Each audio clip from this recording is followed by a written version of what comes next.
दोस्तों अब आप नहीं डरेंगे किसी भी हाइट से और पता कर लेंगे कोई भी डिस्टेंस, क्योंकि आज की इस वीडियो को देखकर आप सीख जाएंगे कंप्लीट हाइट एंड डिस्टेंस।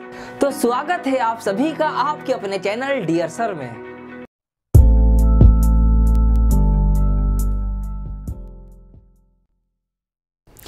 आइए गाइस स्टार्ट करते हैं आज की वीडियो। लेकिन उससे पहले मैं आपको बताना चाहूँगा कि हम यानी डियर सर आपके लिए स्पॉटिफाई पर भी अवेलेबल हैं। यहाँ पर हमारी ऑडियो की फॉर्म में पॉडकास्ट आपके लिए आती रहती हैं। आप लंबे समय तक कैसे पढ़ें, आप मोटिवेटेड कैसे रहें, फोकस कैसे करें पढ़ाई में, ये सारी बातें वहाँ पर ऑडियो की फॉर्म में आपसे डिस्कस करते हैं। तो इसीलिए स्पॉटिफाई पर हमारे इस पेज को आप फॉलो कर लीजिएगा, आपके फ़ायदे की चीज़ है। ठीक है, आइए बात करते हैं आपके लिए। यहाँ पर सेकेंड टर्म की तैयारी कर रहे हैं आप और हम, इसीलिए तो वीडियो देख रहे हो ना आप। इसके अंदर हमने क्या क्या कर लिया है, क्वाड्रेटिक इक्वेशन मैंने आपको पढ़ा दी है, उसके बाद अरिथमेटिक प्रोग्रेशन हो गया है, सर्कल्स मैंने आपको पढ़ा दिया है, कंस्ट्रक्शंस आपको पढ़ा दिया गया है। अब बात करते हैं ट्रिग्नोमेट्री की, जिसके अंदर आपका चैप्टर है सम एप्लीकेशन ऑफ ट्रिग्नोमेट्री। इसकी आज बात करेंगे इस वीडियो के अंदर और इसको हम पूरी तरीके से समझ लेंगे। सबसे पहले हमें यह पता होना चाहिए कि व्हाट टू स्टडी, आपको पढ़ना क्या है, पहले आप ये चीजें जानो। तो इस चैप्टर के अंदर क्या क्या चीजें आपसे पूछी जाएंगी उसके ऊपर हम चर्चा करेंगे। पहले देखिए,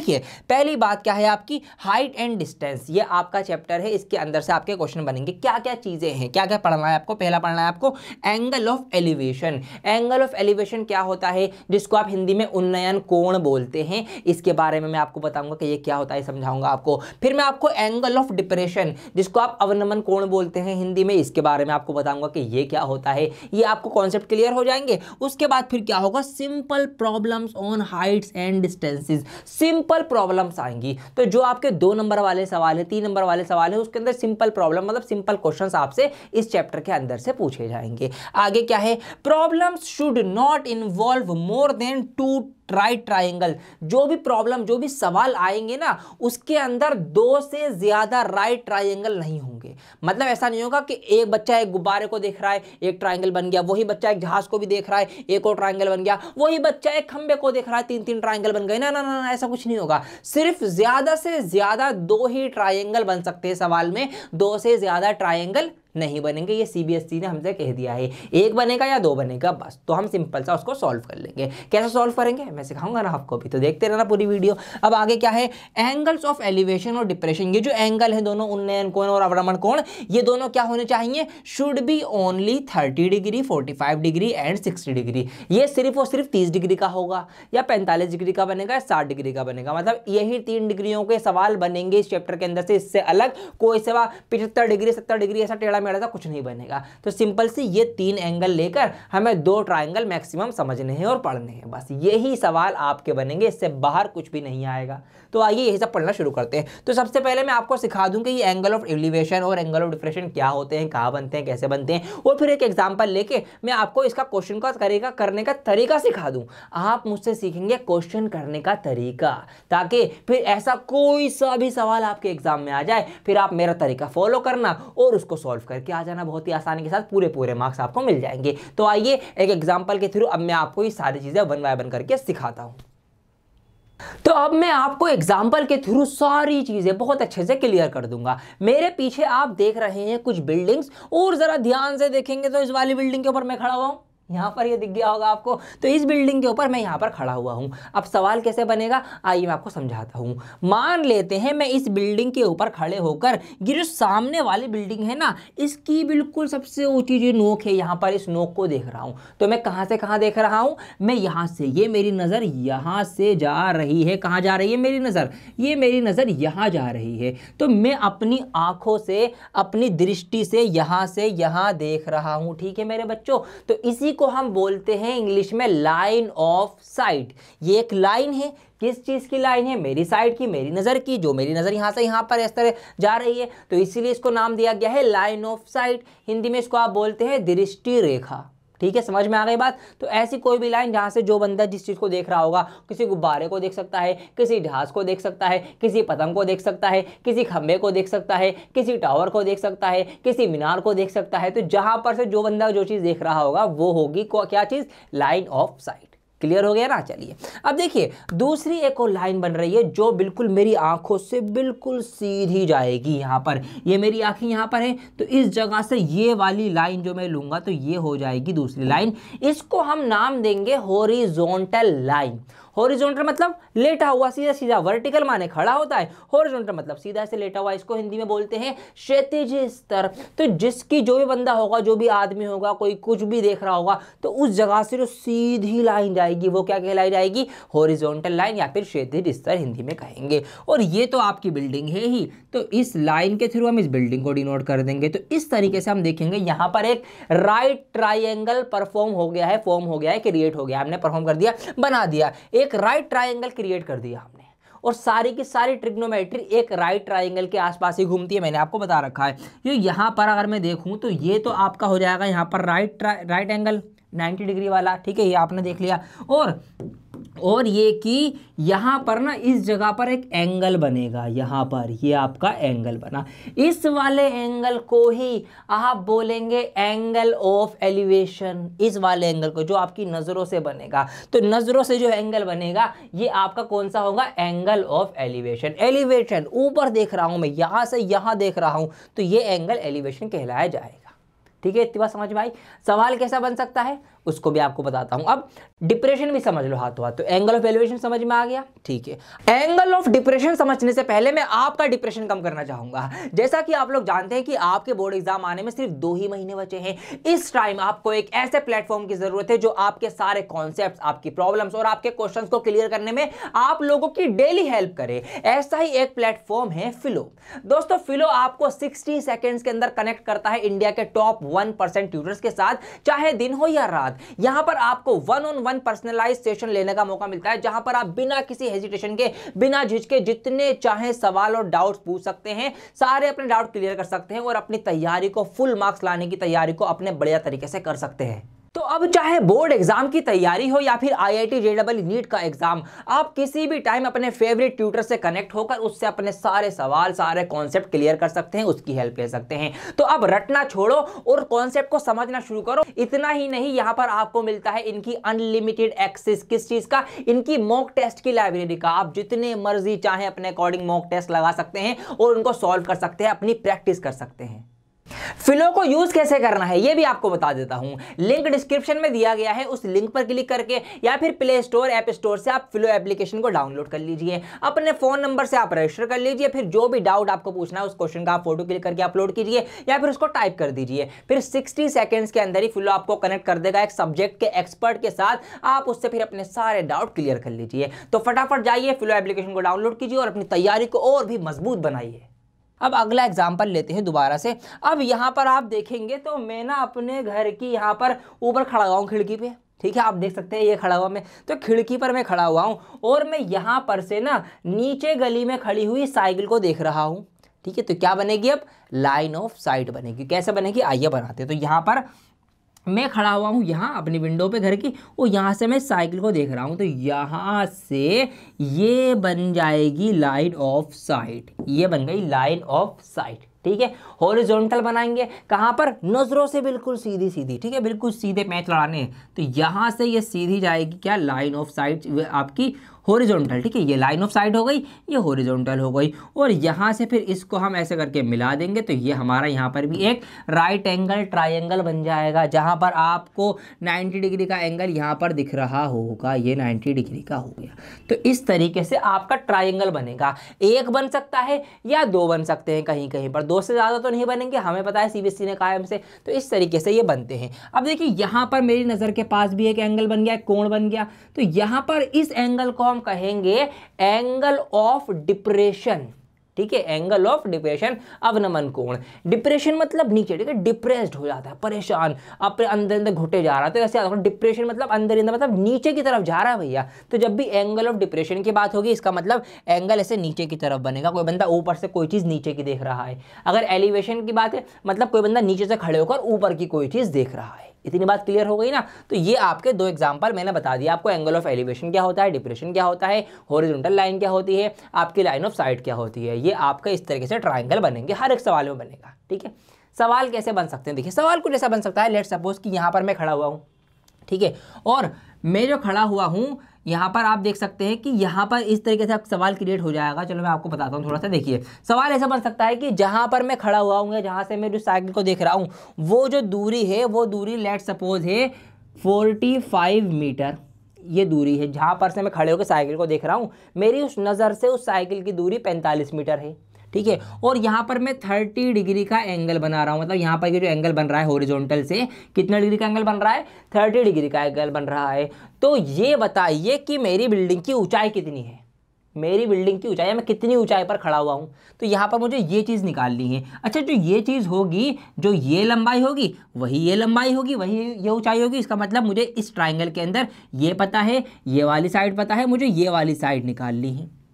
कैसे निकाली जाती है वो मैं आपको बताऊंगा, क्योंकि जब आप ये साइड निकालेंगे तो जो ये ऊंचाई है वही तो ये वाली ऊंचाई होगी, तो सेम हो जाएगा, है ना। तो आंसर आ जाएगा। ऐसे आपको सॉल्व करना पड़ेगा। बिल्कुल इसी तरीके से यहाँ पर एक सवाल बन सकता है, कुछ भी सवाल बन सकता है। इस तरीके से बन सकता है कि भैया यहाँ पर अगर इन दोनों बिल्डिंग की जो दूरी है, इन दोनों बिल्डिंग के जो बीच में फासला है वो फासला अगर 30 मीटर का है, ठीक है, जहाँ पर मैं खड़ा हुआ हूँ वहाँ से इस बिल्डिंग का फासला 30 मीटर का है, और यहाँ पर 45 डिग्री का एंगल ऑफ एलिवेशन बन रहा है, तो क्या बताओ, तो ये बताओ कि इस बिल्डिंग की ऊंचाई कितनी है, ये सवाल बन सकता है। या मेरी नज़र से वो टॉप कितनी ऊंचाई, कितनी दूरी पर है, तो यहाँ पर से ये मैं निकालना पड़ सकता है। इस टाइप से आपके सवाल बनेंगे और आपको सॉल्व करने पड़ेंगे। तो ये पूरा कॉन्सेप्ट कैसे सवाल बनते हैं ये आपने सीख लिया है। अब आइए एक एग्जाम्पल लेता हूं जिसमें मैं आपको सवाल को सॉल्व करने का तरीका सिखाऊंगा कि कैसे आपको क्वेश्चंस को सॉल्व करना है।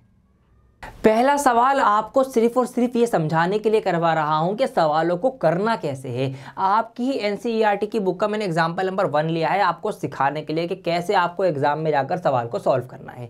आइए सवाल पढ़ते हैं और करते हैं। यहाँ पर सवाल लिखा हुआ है कि अ tower stands vertically on the ground. एक टावर है, ग्राउंड के ऊपर बिल्कुल वर्टिकली सीधा खड़ा हुआ है। कोई बात नहीं है, एक एक करके सेंटेंस को पढ़ना है और समझते हुए चलना है। आगे लिखा हुआ है from a point on the ground. इसी ग्राउंड पर कहीं पर एक पॉइंट है, उस पॉइंट से विच इज, जो point 15 metre away from the foot of the tower, जो टावर के पैर से, मतलब टावर के फुट से, इस जगह से 15 मीटर दूर कहीं पर, यहाँ पर मैं ले लेता हूँ, एक पॉइंट है, ठीक है। और इस पॉइंट से क्या हो रहा है, टावर खड़ा हुआ है, ठीक है। यहाँ से हमें क्या करना है, इस पॉइंट से the angle of elevation of the top of the tower is found to be 60 degree.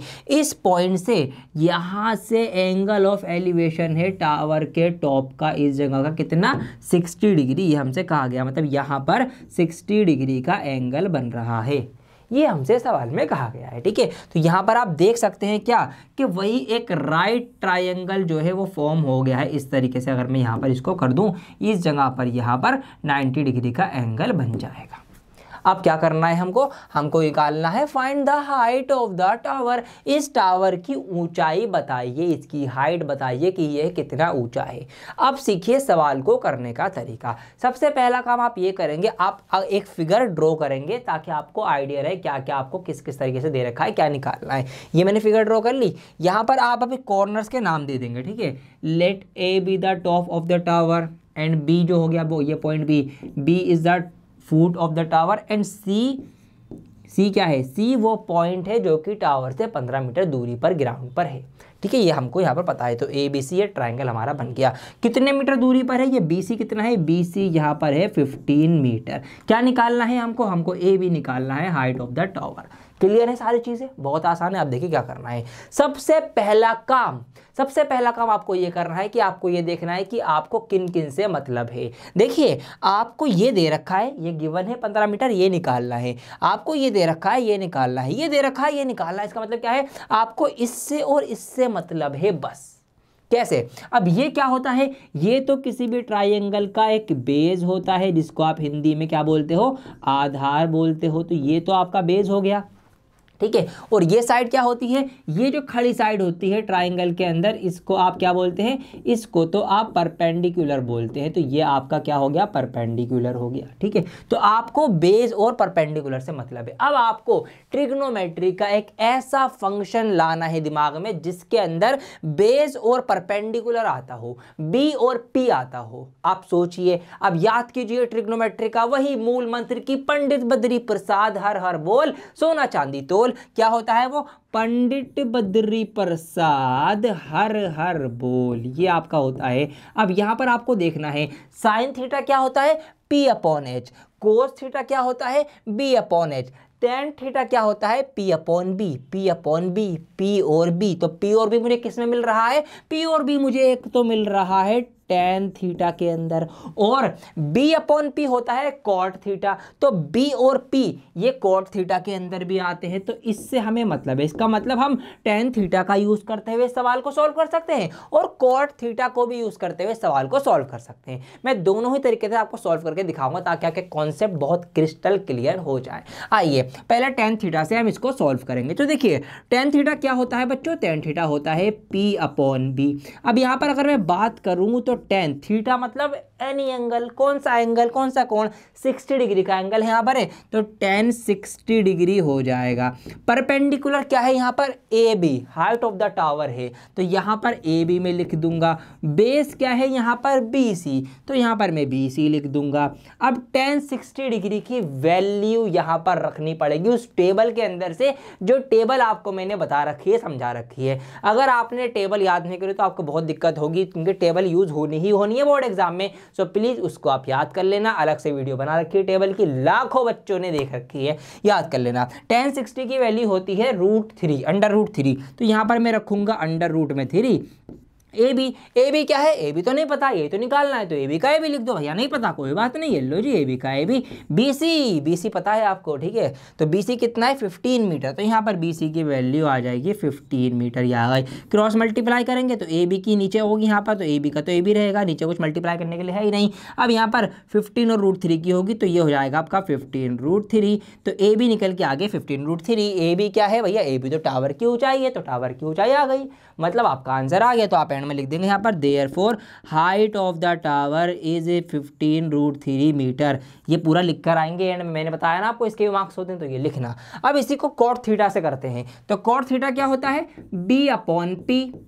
अब कोट थीटा, कोट लिखा, थीटा कितने डिग्री का है, 60 डिग्री का है, ये रहा भाई। बी बेस क्या है जी, 15 मीटर है, तो यहाँ पर 15 लिख दिया। क्या पे पी क्या है, परपेंडिकुलर, नहीं पता निकालना है, तो पी का पी रहने दिया। अब कोट 60 की वैल्यू याद होनी चाहिए, तो 10 का उल्टा कोट होता है, तो 10 थीटा अगर √3 था तो कोट, ये कोट 10 60 अगर √3 था तो cos 60 क्या हो जाएगा, 1/√3, इसका उल्टा। तो यहाँ पर इससे नीचे की स्टेप यहाँ लिख रहा हूँ, तो ये आपका 1/√3 हो जाएगा। इधर यहाँ पर ऊपर 15 है, नीचे यहाँ पर परपेंडिकुलर है, क्रॉस मल्टीप्लाई करेंगे तो पी ए कम पी हो जाएगा, और 15 की √3 से हो जाएगी तो 15 √3, तो परपेंडिकुलर आपका 15 √3 आ जाएगा। और परपेंडिकुलर क्या था, हाइट ऑफ द टावर थी भैया, तो हाइट ऑफ द टावर आ गई 15 √3 मीटर। इस तरीके से आप यहाँ पर लिख देंगे। तो ऐसे हर एक सवाल सॉल्व होगा, हर एक सवाल कैसे सॉल्व होगा, स्टेप्स आपको रिकॉल करा दूं। इस तरीके से होगा कि सबसे पहले एक फिगर बनेगी, उसमें कुछ ट्रायंगल बन रहे होंगे, राइट ट्रायंगल में आपको ये देखना है कि कौन सी दो चीज़, एक चीज़ आपको गिवन है और उससे कौन सी आपको मतलब है, मतलब एक चीज़ दे रखी है वो याद रखो, दूसरी जो निकालनी है वो देखो।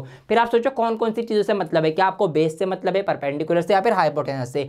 जो भी चीज़ आपको निकालनी है उससे मतलब रखो, वो कौन से फंक्शन में आ रहा है वो देखो, क्या वो tan में आ रहा है, कोट में आ रहा है, साइन में आ रहा है। अगर P और S से मतलब होता, अगर परपेंडिकुलर और हाइपोटेनस से मतलब होता तो हम फिर साइन थीटा रखते, ठीक है। अगर बेस और हाइट से मतलब होता, बेस और हाइट से, ठीक है, हाइट कह रहा हूँ मैं, हाइपोटेनस, अगर बेस और हाइपोटेनस से होता मतलब बेस और इससे, तो क्या होता, कोस थीटा होता। तो इस तरीके से हमको देखना है। फिर वो फंक्शन रखना है, फंक्शन के अकॉर्डिंग जो एंगल दे रखा होगा वो एंगल की वैल्यू, तो एंगल भी है पता है कौन कौन से होंगे, 30 डिग्री, 60 डिग्री, 45 डिग्री, तो इनकी वैल्यू आपको सबसे ज़्यादा याद होनी चाहिए। बाकी 90 जरूर करो ना करो, लेकिन ये तीन की जरूर याद रखना, 30, 45 और 60, ये याद रखना। उसके अकॉर्डिंग वैल्यूज रख के आपका आंसर आ जाएगा, ठीक है। इस तरीके से करना है। आइए अब थोड़ा सा मैं क्वेश्चन का लेवल अप कर देता हूँ।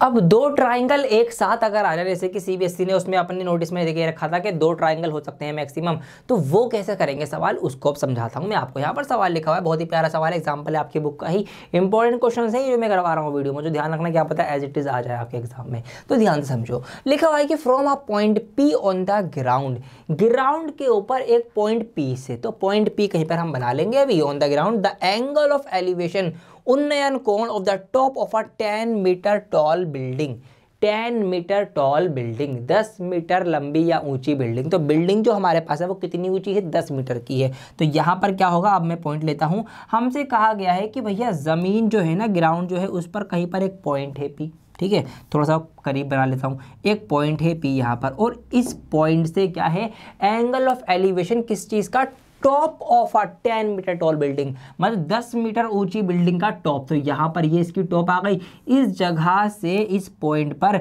एंगल ऑफ एलिवेशन बन रहा है कितने डिग्री का, 30 डिग्री का। तो ये आ गया आपका एंगल वाली लाइन, और ये आपका इसका आ जाएगा हॉरिजॉन्टल लेवल। तो यहाँ पर इस जगह पर एंगल बन रहा है 30 डिग्री का। सवाल को पढ़ना सीखो और इमेज बनाना सीखो, ठीक है। ये यहाँ पर आ गया। आगे हमसे कहा गया है कि अच्छा बिल्डिंग कितनी है, 10 मीटर लंबी ऊंची है। तो यहाँ पर मैं बिल्डिंग की भी हाइट दिखा देता हूँ। तो यहाँ से यहाँ तक की ये आपकी आ जाएगी बिल्डिंग की हाइट, जो कि कितनी है, 10 मीटर है।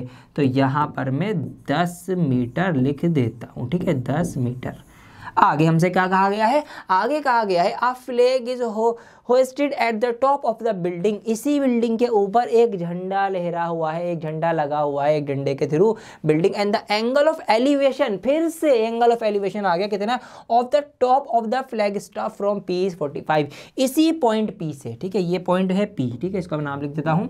ये पॉइंट P है, इसी पॉइंट P से ही क्या बन रहा है, इसके झंडा जो लगा हुआ है ना, ये इस झंडे का बिल्कुल जो टॉप है ऊपर झंडे का, इस जगह से एक और एंगल ऑफ एलिवेशन बन रहा है। वो कितने डिग्री का है, वो है पूरा यहाँ से यहाँ तक 45 डिग्री का। इस तरीके से तो आप देख सकते हैं दो ट्राइंगल बने हैं। अब नाम दे देते हैं। आगे निकालना क्या है, find the length of the flag staff. झंडे की जो ये डंडा है, मतलब जिसके ऊपर झंडा खड़ा हुआ है, झंडे के डंडा, ठीक है, झंडे का डंडा, इसकी आपको लंबाई या ऊंचाई बतानी है। और आपको क्या बताना है, और बताना है the distance of the building from the point P। इस पॉइंट P से ये बिल्डिंग कितनी दूरी पर है, ये आपको बताना है, ठीक है।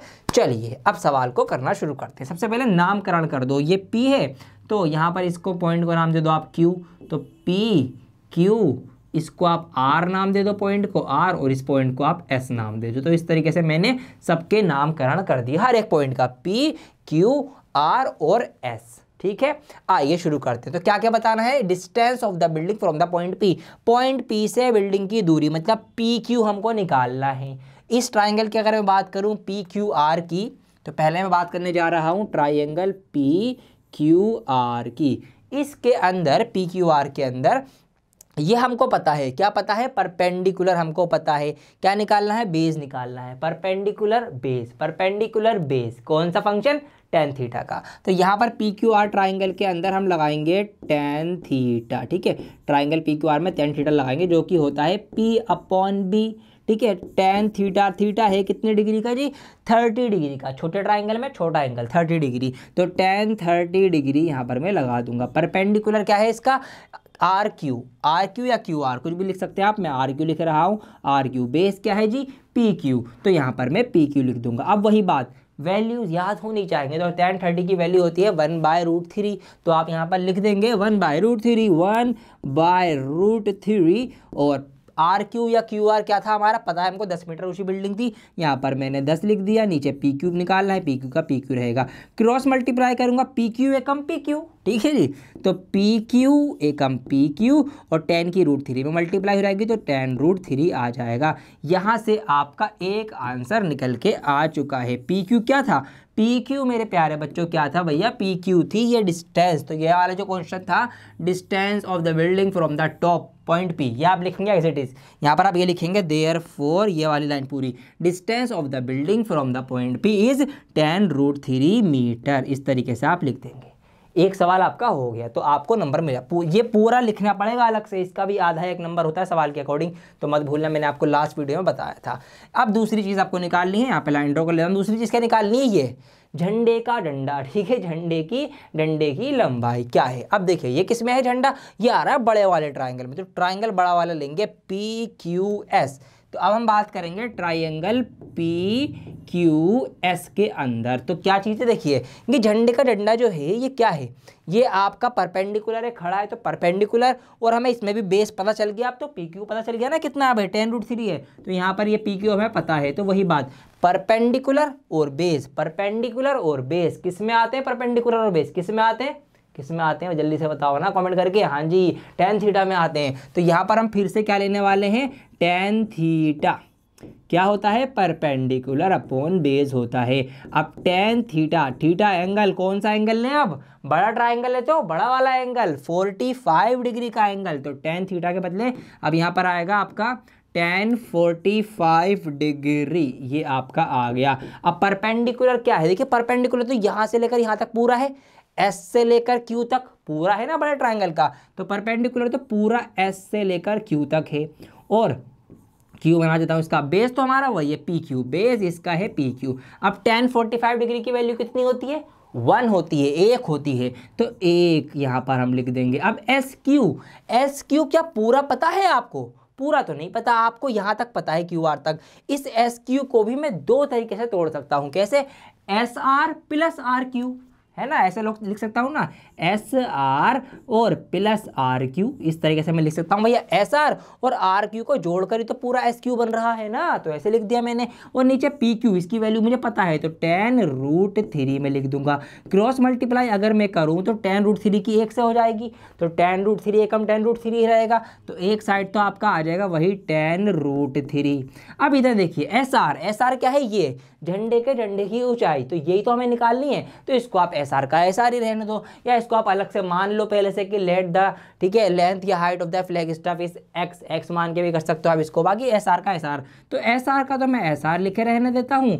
और आर क्यू तो मुझे पता है, यह बिल्डिंग की ऊंचाई जो कि है 10 मीटर, यहाँ पर मैंने लिख दिया। अब एस आर मुझे निकालना है झंडे की लंबाई या ऊंचाई, तो ये जो 10 प्लस का है, ये वाला 10 इधर जाके माइनस का 10 हो जाएगा। अब यहाँ पर आप देखिए, यहाँ पर आप ये देखिए कि 10 इसमें भी है 10 इसमें भी है, तो मैं 10 कॉमन ले सकता हूँ, तो जब मैं यहाँ पर एस आर इधर रहेगा तो S R is equal to 10 common लूँगा तो रह जाएगा √3 - 1।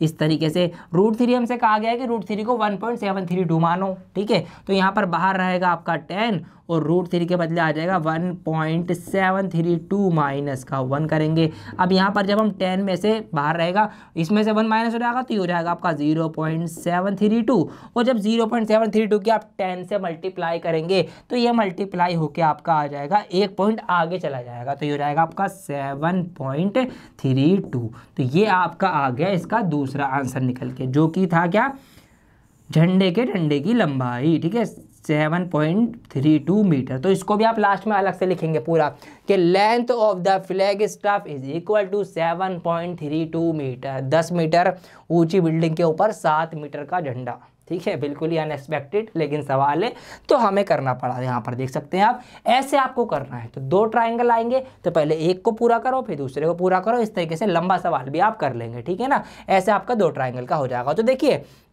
मैंने आपको 30 डिग्री का एंगल के भी सिखा दिया, 45 का भी सिखा दिया, इस तरीके से 60 डिग्री का एंगल भी आपका आ सकता है ना। आइए एक आध और हार्ड सवाल ले लूँ जो आपका 4 मार्क्स में आने के चांसेस हैं। अब जो मैंने सवाल लिया है इससे आपका पूरा चैप्टर का कॉन्सेप्ट क्लियर हो जाएगा, क्योंकि यहाँ पर मैं बहुत कुछ चीज़ें एक साथ आपको सिखाने वाला हूँ। ऐसा लंबा सवाल आपका आएगा ज़्यादा से ज़्यादा मार्क्स पे, 4 मार्क्स 5 मार्क्स 6 मार्क्स मैक्सिमम जितने नंबर का पूछ रहा सकता है इसमें से आपका बन जाएगा। आइए देखिए समझिए, इसमें एंगल ऑफ डिप्रेशन भी है, ठीक है। आइए देखते हैं। An observer on the top of a 30 metre tall lighthouse, एक 30 मीटर लंबा लाइट हाउस है, जैसा कि आप देख सकते हैं यहाँ पर मैंने आपके लिए लगाया है। उसकी लंबाई 30 मीटर है, पूरे की लंबाई, मतलब जो ऑब्जर्वर, जो बंदा खड़ा होकर देख रहा है ना, उसकी भी हाइट मिला के लिखा हुआ है, including height of the observer.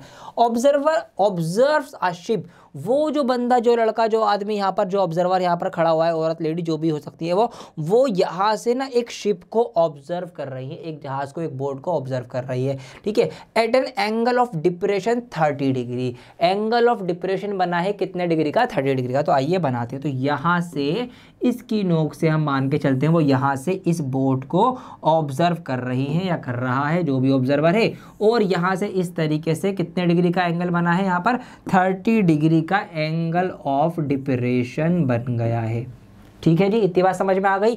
आगे हमसे कहा गया है कि coming towards the base of the light house, ये जो नाव है ये लाइट हाउस के बेस की तरफ यहाँ तक इस तरफ बढ़ रही है। तो आइए इसको अब हम बढ़ाते हैं। तो यहाँ से अब हमारी नाव जो है ये चलना शुरू होती है धीरे धीरे, ठीक है, टहलती हुई, पानी में लहरों का मजा लेती हुई आगे बढ़ती है धीरे धीरे। ये कुछ यहाँ पर आके इस जगह तक आ गई। अब क्या होता है, आगे ये होता है फिर कि स्ट्रेट लाइन जोड़िंग ठीक है। The angle of depression of the ship changes to 45 after 10 second. जब 10 सेकेंड तक ये बोट आगे बढ़ती है, कितने सेकेंड तक, 10 सेकेंड तक आगे बढ़ी, तो फिर दोबारा से उस ऑब्जर्वर ने इस बोट को देखा और अब एंगल ऑफ डिप्रेशन चेंज हो गया। भाई जाहिर सी बात है चेंज होगा जब बोट आगे बढ़ी है। अब दोबारा से अगर एंगल देखें यहाँ से इस बोट का, तो ये चेंज होकर कितना हो गया है, अब एंगल बदल के ये पूरा होगा यहाँ से यहाँ तक, जो कितना हो गया 45 डिग्री का हो गया है।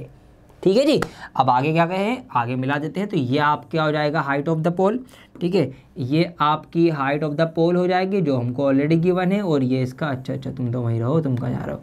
ठीक है, और यहाँ से हम इसको मिला के पूरा एक सब कुछ बना के ट्राइंगल बना देंगे। तो यहाँ पर आप देखेंगे अब 2 ट्राइंगल बने हैं। कितने ट्राइंगल, 2 ट्राइंगल बने हैं। नाम दे देते हैं, आइए तो इनको हम पहले नाम दे देते हैं हर एक पॉइंट को। तो यहाँ पर इस पॉइंट को लेट सपोज मैंने पी नाम दे दिया, आप कुछ भी दे सकते हैं। इस पॉइंट को मैंने यहाँ पर क्यू नाम दे दिया, इस पॉइंट को मैंने आर नाम दे दिया, पी क्यू आर, और इसको मैंने एस नाम दे दिया।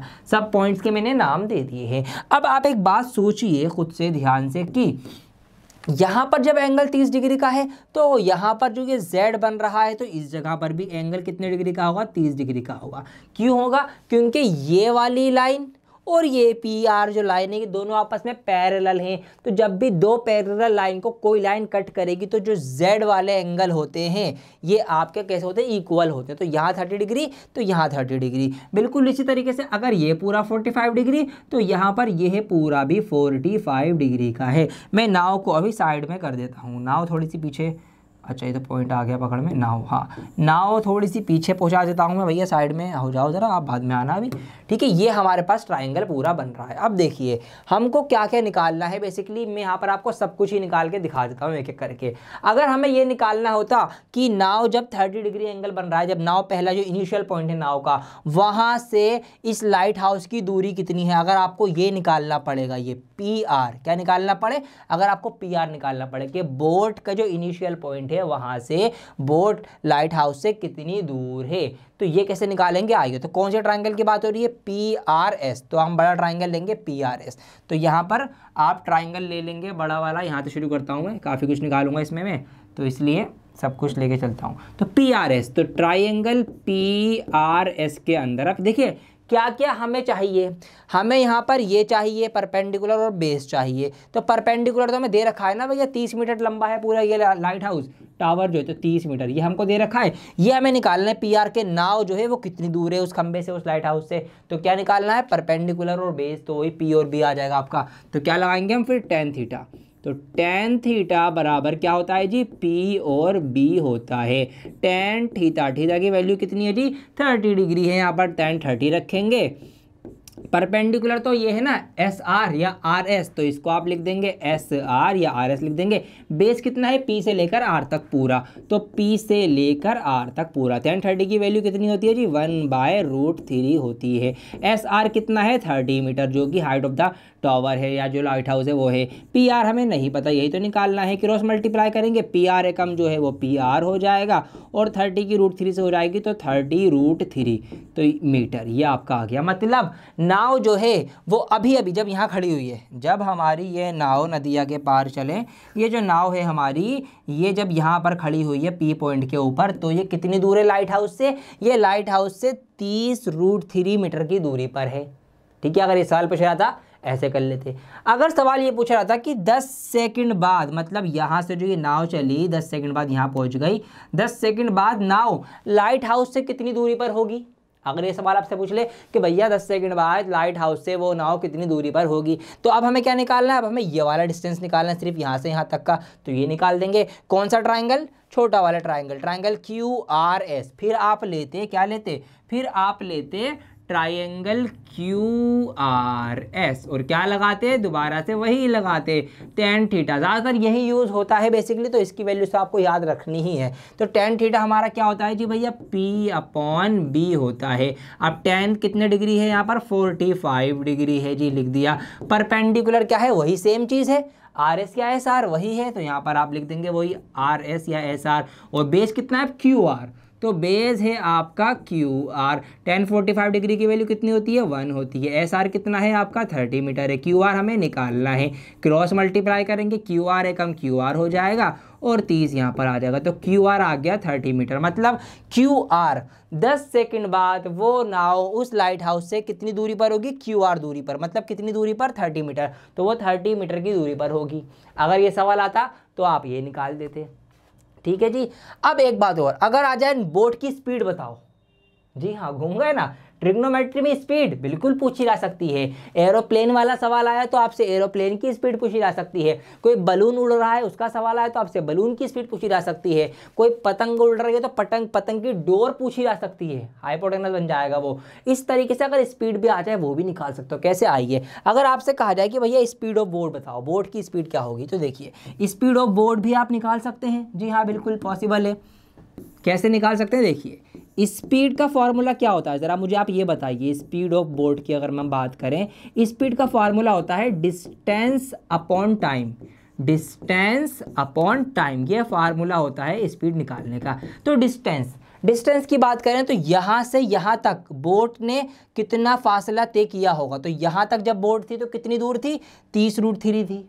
और यहाँ तक पहुँचने में कितना बचा, अब 30 बचा। मतलब उसने कहीं ना कहीं कितना कवर कर लिया। हम क्या करेंगे, बड़े में से छोटा वाला माइनस कर देंगे। तो हम इसका डिस्टेंस निकालने के लिए हम बेसिकली क्या करेंगे, हम ये करेंगे 30√3 में से √3 ये माइनस कर देंगे आपका जो रह जाएगा। ठीक है, √3 कह रहा हूँ, 30 माइनस कर देंगे तो हमें यहाँ पर पता चल जाएगा उसने कितना फासला तय किया। इस पूरे में से मतलब 30√3 में से इतना हटा दिया मैंने क्यू आर, तो मुझे इससे पता चलेगा कि उसने ये वाला फासला कितना तय किया। तो यहाँ पर 30 कॉमन है, 30 बाहर लूँगा तो 30√3 - 1, तो ये आपका आएगा डिस्टेंस निकल के। ठीक है जी, मैं डायरेक्टली लिख देता हूँ आपके लिए अब। तो डिस्टेंस कितना आया, डिस्टेंस आया आपका 30 बाहर है और √3 - 1 अंदर है। ये आपका डिस्टेंस आ गया जो उसने यहाँ से यहाँ तक की दूरी तय कर ली है। अब टाइम यहाँ से यहाँ तक वो कितनी देरी में गई, 10 सेकंड में गई, ये तो लिखा हुआ है। ठीक है, तो 10 सेकंड में गई। तो डिस्टेंस अपॉन टाइम, तो यहाँ पर ये कट जाएगा आपका कितनी बार, 3 बार। तो 3 बाहर आ जाएगा, 3 बार, हाँ मतलब वही 10 या 30 होता है ना, तो 3 बार कट गया तो 3 बाहर आ जाएगा और अंदर आ जाएगा √3 - 1। इसको आप और सिंप्लीफाई भी कर सकते हैं। ये स्पीड आ गई।